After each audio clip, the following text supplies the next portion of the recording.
Nous sommes toujours en compagnie de Didier Vigor qui publie L'Homo Minimus avec le sous-titre « Ou la désespérance divine ».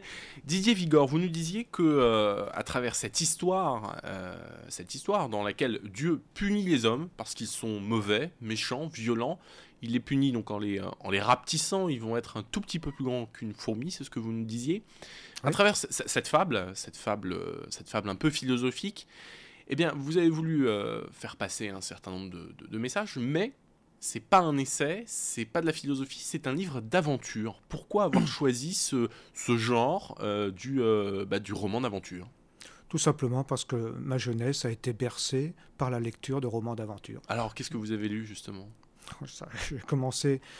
J'ai commencé par les classiques, les romans de la Bibliothèque Rose, la Bibliothèque Verte, et ainsi de suite, pour passer au fur et à mesure que je grandissais à Jules Verne, Alexandre Dumas, et ensuite tous les grands auteurs de science-fiction, etc. Parce que vous dites que c'est du fantastique, c'est très très SF, science-fiction quand même. Vous avez dû lire pas mal d'auteurs de science-fiction.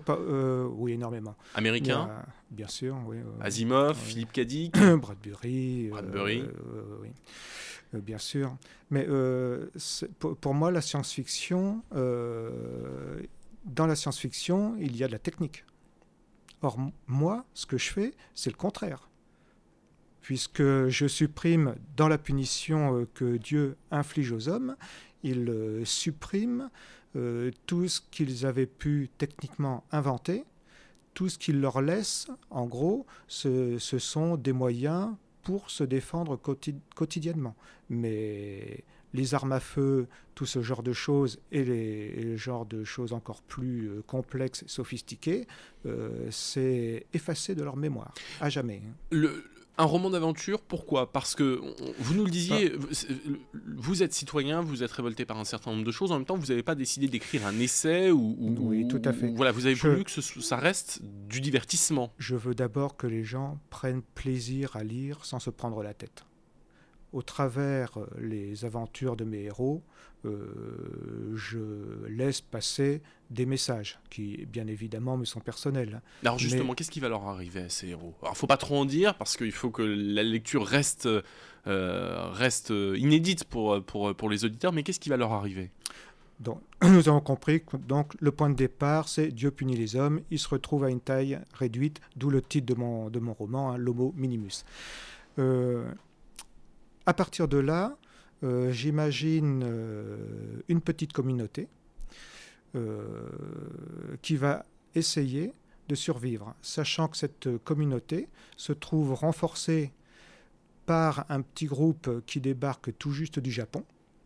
Il y a parmi eux des Japonais et mon héros, Geoffrey Saint-Jean, donc, qui viennent renforcer le petit village. C'est tout simplement une impasse dans laquelle les gens se trouvent regroupés et qui forment ma communauté héroïne. En vous écoutant, je vois le sourire que vous avez aux lèvres. Vous vous êtes amusé quand même à imaginer tout ça. Oui. On va pas donner votre âge, mais c'est votre premier roman. Pourquoi avoir attendu si longtemps pour vous amuser finalement à inventer des personnages, des aventures ? J'ai toujours inventé, ça a toujours été dans ma tête. Auparavant, j'ai eu une vie professionnelle qui m'a accaparé tout mon temps.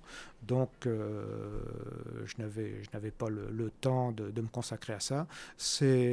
Vous ne saurez pas mon âge, mais je suis quand même maintenant à la retraite, donc j'ai tout le temps devant moi pour m'y consacrer.